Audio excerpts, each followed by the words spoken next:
Hello and welcome along to CoinGeek Conversations. And this week we've got something rather different for you. And first of all, I'd like to introduce a new colleague. Natalie Mason is a new producer who's working with me in London, and I'm very pleased to have her on board. So hi, Natalie. Hi, thank you so much, Charles. And where are you speaking to me from? From the deep, darkest depths of North London. And talking to me all the way across London because I'm in southwest London. So even though we're only a few miles apart, we don't get to see each other, of course, like everybody else. And that is partly the theme of what we're going to be talking about this week. So do you want to explain what we're up to? Yes, well, given these unprecedented world circumstances that we're all under, we thought it would be good to find out how this is affecting people around the BSV community in these times of lockdown. Great. So that's what we're up to this week. Two very interesting points of view from different parts of the world. So please stick with us for CoinGeek Conversations.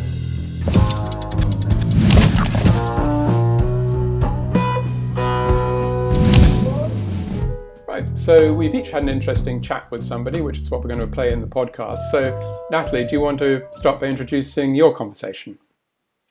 I had a really good conversation with the CEO and founder of MoneyButton, Ryan X. Charles, and we hit on how it's affecting America right now, but also what this might mean for the future and how we handle pandemics going forward.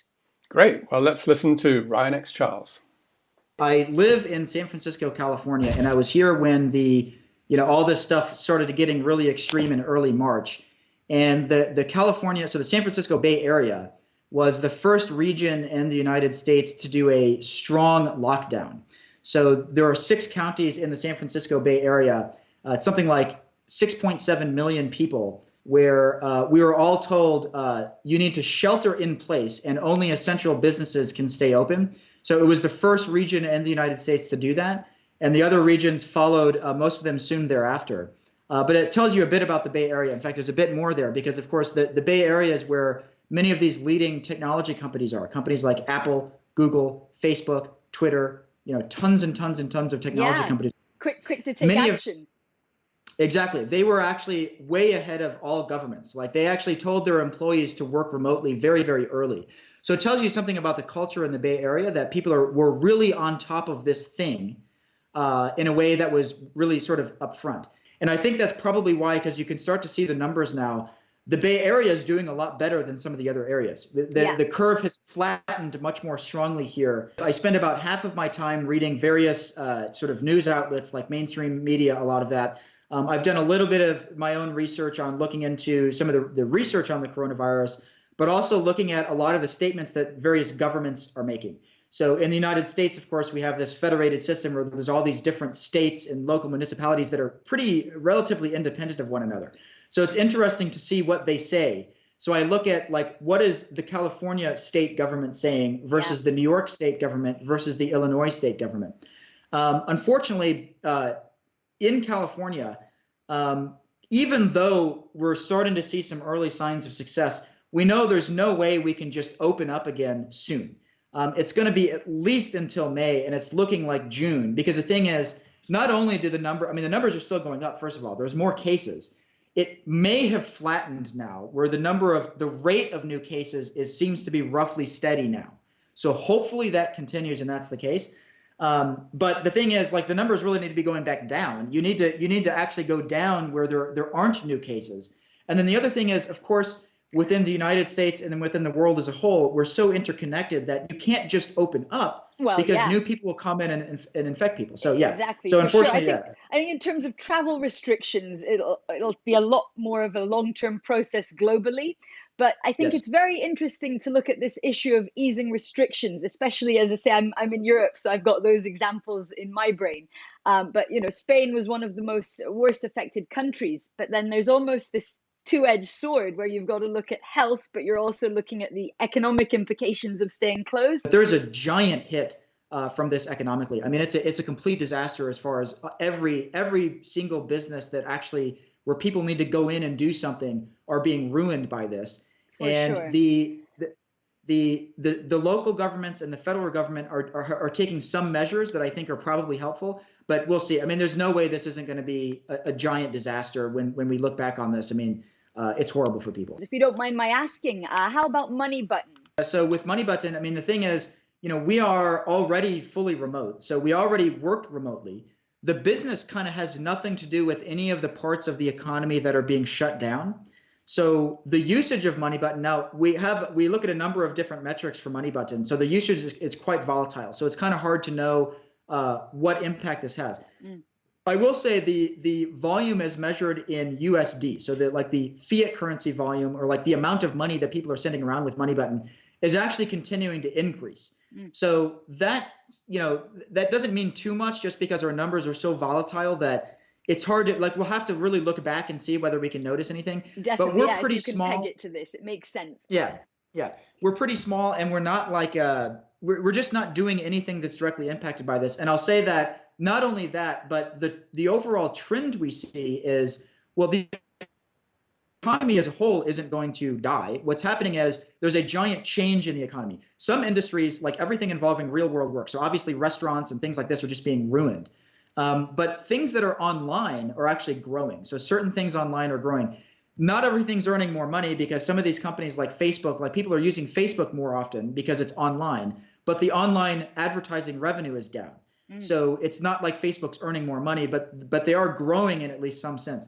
We're kind of in that category where it's like, well, we're not really directly negative impacted by this. We're sort of growing still, but at the same time, because of the giant negative impact on the whole economy, it may end up being bad for us anyway. So it's kind of unclear. I would say it's a bit early to tell, but I just want to make one point about the remote work, because we already work remotely. It does mean we can't meet in person right now, because we do meet in person a lot, but we're just working remotely. We use Slack and we use video calls. And so our day-to-day is actually pretty much the same as what it was. So our work life actually hasn't been impacted by this because of the way that we already work. Well, I mean, I've got to ask you then. I mean, I'm sure yourself, like other people, are used to going out for exercise and other reasons. As someone who's used to kind of, I'd say, working more remotely and working from home, have you got any tips for people out there who might be going a little crazy? Sure. I mean, I'm going a little crazy myself. I am one of those people, like, I go to the gym every single day. So I was like, oh no, I detect they're going to shut things down. So I was going every single day, and I went the very day that was the last day they were open. In fact, they even closed at 8 p.m. that day. And I was like, okay, well, at least I went to the gym as much as I could. Now what am I going to do? Because I rely on going to the gym. So I had to figure out a new plan for myself. So normally I lift weights at the gym.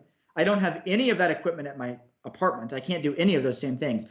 So I took up a completely different set of exercise routines. Great. So I took up yoga. I have a yoga mat. So I'm like, okay, well, I know what I'm going to do. I'm terrible at yoga. I'm going to learn yoga. Welcome, so I started doing yoga. It's a great practice for the mind, body, and soul. That's cool to hear. Thank you. Yeah. I think it's so important as well to kind of take this time and use it productively. And I think Totally. that's something that we're seeing maybe as well, is that, I mean, there must be some serious changes coming to the world after all of this, not only in the sense of the ways that people might be working. All of a sudden, many of us realize that we can work home more than we thought we could, and things like that. Yeah. What are some changes that maybe you kind of predict will come from this globally or locally? Yeah, so I completely agree with what you just said, and I put some thought into that, because it has its implications for my life, because I expect my life to probably be different, and I expect our business to probably be different. So I'm trying to figure out, what do I think is going to be the consequence of this? I believe there will be changes, and the first one is, I know what's going to happen is, being someone that already works remotely, if you can work remotely, there are a lot of advantages to doing it this way, because so many people are being forced to work remotely right now. It's uncomfortable for some people, but other people are now being forced to recognize the benefits of remote work. I'm certain there are going to be a larger fraction of people that continue to work remotely after this, because they have to now, and they're going to realize, well, I don't have commute time. I can do everything that I normally do. I can be with my family at home if you have children or something like this. And there are a lot of benefits to that. And the technology is already there. The video call technology, the communications technology is already there. We already have broadband everywhere in the world, and all the tooling's there. So I think that there's going to be a sudden increase in the amount of remote work that lasts. That's a good thing, I think, because I think that's for people where that works for you. I think it's actually good. Totally. There will be other things that are really weird, like given what I've learned about the virus itself, I think what's going to happen is there's no way we're going to be able to eliminate social distancing and physical distancing on a sort of permanent way soon. What will probably happen is there'll be ongoing travel restrictions. You're probably going to really need to ramp up testing. Testing is the biggest important piece, because I already see companies like, just to give you an example, I read about Disney World, and of course Disney World wants to open up again for people to come in and be able to visit Disney World. Well, they're talking about, well, maybe they'll take the temperature of everyone that goes to Disney World to make sure you don't have a temperature, to make it less likely that you have coronavirus. What's probably going to happen is you can open up to group settings and allow people to get close to one another if you know that no one involved has the coronavirus. We're probably going to have to ramp up testing, and you'll start to see group settings literally require testing. Either in order to go into Disney World, you have to be tested, or you end up having to do regular testing and get like authentication that you don't have coronavirus and weren't somewhere that had coronavirus. And sorry to interject, but looking at that more long term, I mean, who knows what pandemics, we know they're coming, will be down the line at some point. So as you say, maybe then this will just be a system that's used and it'll become the norm. But sorry, carry 100%. On, because it's really fascinating. Exactly. Yeah. Exactly. I mean, I'm going to say reinforce everything you just said, because I agree with what you just said there. I mean, I think that's exactly it. Let's look at it in a positive light. You know, although Donald Trump likes to say no one saw this coming, I think that a lot of people actually did see this coming. There are infectious disease experts that have been talking about this for their entire careers. Exactly. Yes, I mean, exactly. People. Exactly. And so this will not be the last pandemic. And we really do need global infrastructure to be prepared for the next one. So what will happen is, this is the first one in this connected era. We will set up infrastructure, and that infrastructure will last forever. We'll then be able to handle the next one. Because what you really need more than anything else is, you can actually strongly limit the damage with good testing. And the good testing is what we just don't have at all. So you need the ability to do testing, and then you need to be able to ramp up for a new pandemic. You need to be able to test that particular virus when it occurs again. But the whole idea of, like, for instance, what may happen would be like your ID card may end up telling you whether you have been tested for and whether you have or have had particular viruses in the past. Because that's needed. Like that we're going to literally require that to be able to open up global travel again. You can't have people from a strongly infected region go into a new area that doesn't have it, because the risk that they're going to infect everyone is too high. We're going to really need to know whether you actually have a virus or not. So we need strong testing. So I think that will be that, you know, it's going to come at a huge cost. But the thing is, pandemics happen somewhat regularly throughout history. I mean, this is not the first pandemic in the world. They have happened like regularly throughout all history. Yeah.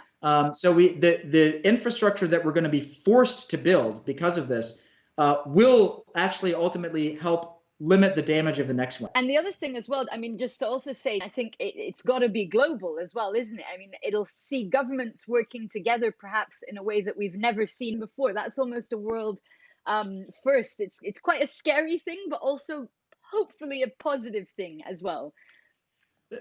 Well, again, I'm just going to reinforce what you said, because I completely agree with you, and I share the same sort of optimistic outlook. I think that I could imagine good things and bad things coming out of this, but what I'm very hopeful of is that the world is actually forced to work together on this in a way that has never happened before. We have this shared enemy, which is the virus itself. We obviously all have this in common. We all want to travel internationally. You can't have countries that have a giant problem, because it's a problem for everyone. I'm hopeful that that's what will come out of this, that although it's uncomfortable and extremely painful and a giant economic problem right now, and it's really, for some people, a really big problem, including a fatal problem for some people. Yeah. Again, the optimistic way is that, well, at least we're forced to work together and we find commonalities when we didn't expect it. And maybe that'll make us stronger into the future. I totally agree. That's really well put. So is there anything else that you'd like to say, just maybe personally? I feel very, very fortunate, because having no direct connections to the virus itself, and also already being in a working situation where I'm able to continue doing what I'm doing for the most part, I feel so fortunate that I'm not one of those people on the front lines that either have the virus, know somebody, or is one of these workers that has to deal with it, or is someone who's lost their job because of this. So I guess all I could say is, I feel bad that this is going on for these people. I don't know what I can do, but I'm very aware of, okay, I certainly want to help be a part of the solution, not a part of the problem. So the best I can say is that I am aware of the possibility that myself as an individual or my company can be involved in helping to be a part of the solution somehow. We are not taking any active steps in that direction right now because we don't know what to do exactly, but we're aware of that. And I do expect that to some extent, we're probably going to change what we do in light of this. Like maybe we'll end up working with a company that is directly involved in the virus or something like this. So that's the best I could say about it. I'll just say that fortunately, I'm on the positive side and I'm very fortunate in all this. And hopefully we can help somehow. And if and when we all return to some sort of normality in terms of going out, what's two of the things you're looking forward to most when you get out there? What will you be doing first? Okay. Well, as much as I love yoga, I am definitely going to go to the gym as soon as the gym opens back up. I'll say that. And then I'm going to fly to Argentina as soon as international travel is open again. I'm going to go visit my team there because the entire rest of the Money Button team's in Argentina. And I was going to be there during this pandemic. And of course, I can't go there right now. So that's the other thing I'm going to do as soon as I can. I'll be flying internationally again. Oh, great. Well, thank you so much, Ryan, for your time. Very wonderful to talk with you. So that was Ryan X. Charles. Very interesting, I thought. Yeah, especially when the conversation went on to the chats of how this might implicate us in the future. I thought some of the things that he said were very interesting. Yeah, and, we're going to all need IDs possibly every time we get into a group of people or go to Disneyland or something. I mean, who knows? It's a world that's going to see changes in a way that has never happened before, perhaps, and even to the ways that we work. Yeah, exactly. We're going to see more and more people trying to work this out and coming to terms with the idea that actually it's not just when's this going to be over and we get back to normal. Things will likely be very different for all of us going forward. And of course, you spoke to someone on the other side of the globe. Should we have a look? Indeed. I had a chat with Lise from the Bitcoin Association. She's the China manager of the Bitcoin Association. She's in Beijing. And she was over in London in February for the CoinGeek conference, which she was able to come to, but a lot of other people from China were not. She'd been somewhere else earlier, so she was able to come to London. She wasn't able to go back home at the end of the conference and had to go and live in the Philippines for a little while. Now she is back home, and my chat with her gives us a little idea of how things may be when the lockdown is eased off a little bit. Given that they're ahead of the curve first affected, it'll be really interesting to hear. Oh, that's great. Should we have a listen? Let's see. This is Lise Lee of the Bitcoin Association. So Lise, hi, good to speak to you. Now, where are you? Oh, I'm at home in Beijing. Uh-huh. And what kind of restrictions are there now on your movement? Actually, now people are allowed to go out. We can go to shopping malls, to restaurants, and most restaurants and coffee shops, they are open now. But they still have some certain restrictions. Like if you want to dine in restaurants, every table, there should be no more than 2 people sitting in the same table. And if you go to the coffee shop, you will see the tables are put like they are over 2 meters distance. If you walk down the street, are people trying to keep away from each other still? Not anymore, but people still wearing face masks. Because I mean, that seems to be one of the interesting things, because when you reach that situation, it's not as if the disease has gone away. And so if you haven't had it, you must still be worried about getting it, I suppose.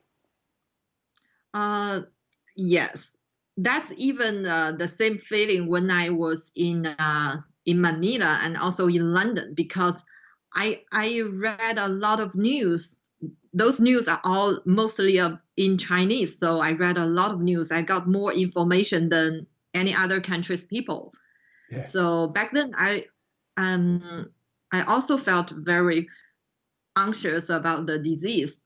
But people around me, like when I visited Manila or when I in London, people around me, they don't care about the disease. So for me, I was struggling inside. Should I Right. wear face masks?